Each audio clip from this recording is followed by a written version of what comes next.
Zago. Your game, your culture. And it's saved by a try. Dani Alves towards Neymar. Good shot. Oh, what a save! What a save by Archer. Brilliant. Short this time. In by Moutinho and in by Ronaldo. He is a sensation. Messi. Messi. What a finish. What a move. What a display. What a team. ሰላም ውድ የዛይጎል ዩቲዩብ ቻናል አድማጭ ተመልካቾቻችን እንደምን አላችሁ? ዛይጎል ዩቲዩብ የስፖርት ቻናል በዛሬው ፕሮግራሙ በዓለም ዋንጫ እግር ኳስ ታሪክ በ6 የዓለም ዋንጫዎች ላይ በመሳተፍ የሪከርድ ባለቤት የሆኑ 3 ብቸኛ ተጫዋቾችን ከቁጥራዊ መረጃዎች ጋር በማጣቀስ መረጃ በመስጠት አብረናችሁ ስንቆይ ለቻናላችን አዲስ ከሆናችሁ ቻናላችን ሰብስክራይብ በማድረግ እንዲሁም ቪዲዮን ላይክ፣ ሼር እና ኮሜንት እያደረጋችሁ አብራችሁን አጭር ቆይታ እንድታደርጉ ስንጋብዛችሁ በታላቅ አክብሮት ነው። Zago. Your game, your culture. እንግዲህ በዓለማችን የስፖርት ታሪክ ውስጥ የእግር ኳስ ስፖርትን ከሌሎች ስፖርቶች ሁሉ ለየት የሚያደርገው በተለይ ዘመን በማይሽራቸው አስደናቂ ታሪኮች፣ ሊታመኑ በማይችሉ ክስተቶች በተወዳጅነቱና ብዙ ተመልካች እንዲኖረው ምክንያት ሆኖ በመላው ዓለም ዘመናትን እያስቆጠረ ቀጥሏል። ለዚህም እንግዲህ በምክንያትነት የሚጠቀሰው የእግር ኳስ ስፖርት በዘመናት መካከል በሰዎች ሕሊና ውስጥ የማይዘነጉና የማይታለፉ ግዙፍ ታሪኮች ባለቤት በመሆን በእያንዳንዱ ሽርፍራፊ ሰከንዶች ዓለማችን እያስገረመ ጉዞውን በማድረግ ላይ ይገኛል።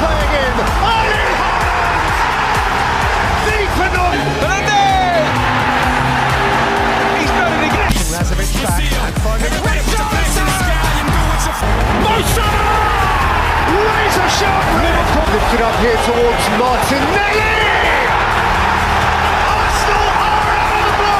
እንግዲህ ዛይጎል ዩቲዩብ የስፖርት ቻናልን በዛሬው ፕሮግራሙ በዓለም ዋንጫ የእግር ኳስ ታሪክ ውስጥ በ6 የዓለም ዋንጫዎች ላይ በመሳተፍ የሪከርድ ባለቤት የሆኑ 3 ብቸኛ ተጫዋቾች ላይ ትኩረቱን ሲያደርግ በመጀመሪያ የሚያነሳው ባለታሪክ የሜክሲኮ አንጋፋ ግብ ጠባቂ ጊሌርሞ ኦቾዋ ነው። ኦቾዋ እንግዲህ በእግር ኳስ ታሪክ ማንም ያልደረሰበትን አስገራሚ ሪከርድ በእጁ ሲያስገባ ለ6 ጊዜያት በዓለም ዋንጫ በመሳተፍ የዓለማችን የመጀመሪያው ግብ ጠባቂ ሆኖ ታሪክ መስራት ችሏል። ጊሌርሞ ኦቾዋ እንግዲህ ለመጀመሪያ ጊዜ እንደ አውሮፓውያን አቆጣጠር በ2006 ዓ.ም በጀርመን የዓለም ዋንጫ ስሙ ከተጠራበት ጊዜ አንስቶ በየ4 ዓመቱ የዓለም ዋንጫ መድረክ ላይ መገኘቱን ቀጥሏል። ጊሌርሞ ኦቾዋ እንደ አውሮፓውያን አቆጣጠር በ2006 በጀርመን፣ በ2010 በደቡብ አፍሪካ፣ በ2014 በብራዚል፣ በ2018 በሩሲያ፣ በ2022 በኳታርና አሁን ደግሞ እንግዲህ በ2026 ራሷ የትውልድ ሀገሩ ሜክሲኮን ጨምሮ አሜሪካና ካናዳ በጥምረት በሚያዘጋጁት የዓለም ዋንጫዎች ላይ በድምሩ በ6 የዓለም ዋንጫዎች ላይ በመሳተፍ በአስገራሚ ብቃት ዘመን የማይሽረው ታላቅ ተጫዋች መሆኑን አስመስክሯል። ጊሌርሞ ኦቾዋ እንግዲህ ከ2 አስርት ዓመታት በላይ በዘለቀው የተጫዋችነት ዘመኑ በከፍተኛ ብቃት በመቆየት ለግብ ጠባቂዎች እጅግ ፈታኝ የሆነውን የግብ ጠባቂነት ሚና ኦቾዋ ግን አሁንም የሜክሲኮ ቁጥር 1 ምርጫ ሆኖ ጽናትን ተላብሶ በብቃት ቀጥሏል። ኦቾዋ እንግዲህ በክለብ እግር ኳስ ከሚታወቅበት በላይ በዓለም ዋንጫ ላይ በሚያሳየው የማይታመን ብቃት የዓለም ዋንጫው አስማተኛ ሰው የሚል ቅጽል ስም ተሰጥቶታል። ኦቾዋ በ2026 የዓለም ዋንጫ ላይ እንግዲህ ሲሰለፍ በሜክሲኮ፣ አሜሪካና ካናዳ በሚካሄደው ውድድር ላይ የደጋፊዎች ቀዳሚ ትኩረት እንደሚሆን ጥርጥር ባይኖረውም ኦቾዋ ግን አሁንም 6ኛውን የዓለም ዋንጫ ተሳትፎውን በማድረግ ስሙን በደማቅ በመጻፍ በእግር ኳሱ ዓለም ሁሌም ሲታወስ ይኖራል።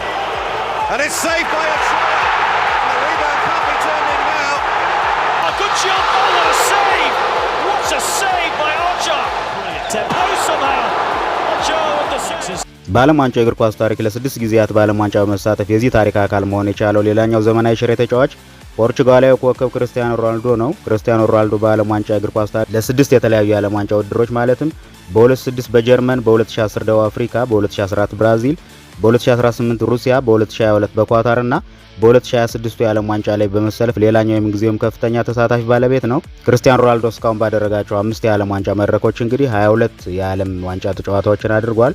ክርስቲያኖ ሮናልዶ በዓለም ዋንጫ ታሪክ 5 ተከታታይ ውድድሮች ላይ ከ2006 የጀርመን የዓለም ዋንጫ ጀምሮ እስከ 2022 የኳታር የዓለም ዋንጫ ድረስ በተከታታይ ጎል ያስቆጠረ የመጀመሪያውና ብቸኛው የዓለማችን ተጫዋች ነው። ክርስቲያኖ ሮናልዶ በዚህ 23ኛው የዓለም ዋንጫ መድረክ እንግዲህ ለፖርቹጋል ብሔራዊ ቡድን በሚያደርጋቸው ጨዋታዎች ከዚህ ቀደም በራሱና በሌሎች ተጫዋቾች የተያዙ ክብረ ወሰኖችን የሚያሻሽል ይሆናል።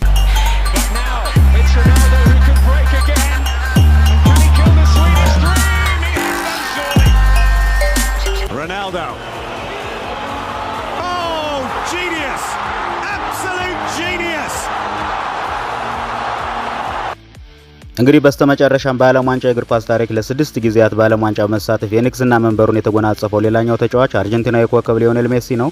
ሊዮኔል ሜሲ ከ2006 የጀርመን የዓለም ዋንጫ ጀምሮ በ2010 በደቡብ አፍሪካ፣ በ2014 የብራዚል፣ በ2018 የሩሲያ፣ በ2022 የኳታር እና በ2026 የ23ኛው የዓለም ዋንጫ ላይ በድምሩ በ6 የዓለም ዋንጫዎች ላይ በመሳተፍ ዛሬም የእግር ኳሱ ድምቀት ሆኖ ቀጥሏል። አርጀንቲናዊ ኮከብ ሊዮኔል ሜሲ እንግዲህ ከዚህም በተጨማሪ በዓለም ዋንጫ ታሪክ ለበርካታ ጊዜ በመሰለፍ የበርካታ ጨዋታዎች ክብረ ወሰን ባለቤት ነው።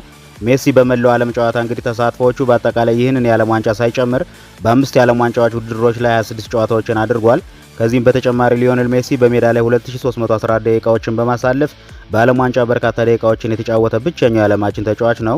ሊዮኔል ሜሲ በዚህ ጅማሬውን ባደረገው የዓለም ዋንጫ ላይ ለአርጀንቲና ብሔራዊ ቡድን በሚያደርጋቸው ጨዋታዎች ከዚህ ቀደም በራሱ የተያዘውን የ26 ጨዋታዎች የመሰለፍና በሜዳ ላይ ያሳለፋቸውን 2314 ደቂቃዎች ሪካርዶች የሚያሻሽል ይሆናል። Lionel Messi, Messi's here! Oh! That's what they came for! Messi! Argentina, champions of the world! And a nation will tango all night long! ውድ የዛይጎል ዩቲዩብ ቻናል አድማጭ ተመልካቾቻችን፣ ዛይጎል ዩቲዩብ የስፖርት ቻናል በዛሬው ፕሮግራሙ በዓለም ዋንጫ እግር ኳስ ታሪክ በ6 የዓለም ዋንጫዎች ላይ በመሳተፍ የሪከርድ ባለቤት የሆኑ ብቸኛ ተጫዋቾችን በመዳሰስ ሲቆይ እነዚህም ውስጥ እንግዲህ የሜክሲኮን አንጋፋ ግብ ጠባቂ ጊሎርሞ ኦቾዋ፣ ፖርቹጋላዊውን ኮከብ ክርስቲያኖ ሮናልዶ እና የኳታሩን የዓለም ዋንጫ አሸናፊ አርጀንቲናዊ ሊዮኔል ሜሲን በመዳሰስ አብራችሁ ቆይታን አደረገ። ቻናላችን ሰብስክራይብ በማድረግ ቤተሰብ እንዲሆኑ በአክብሮት እየጋበዝን የዛሬ ዝግጅታችን በዚሁ ቋጨን። በሌላ ስፖርታዊ ሁነት እስከምንገናኝ ሰላምና ጤናን ተመኘን። Zaygol. Your game, your culture.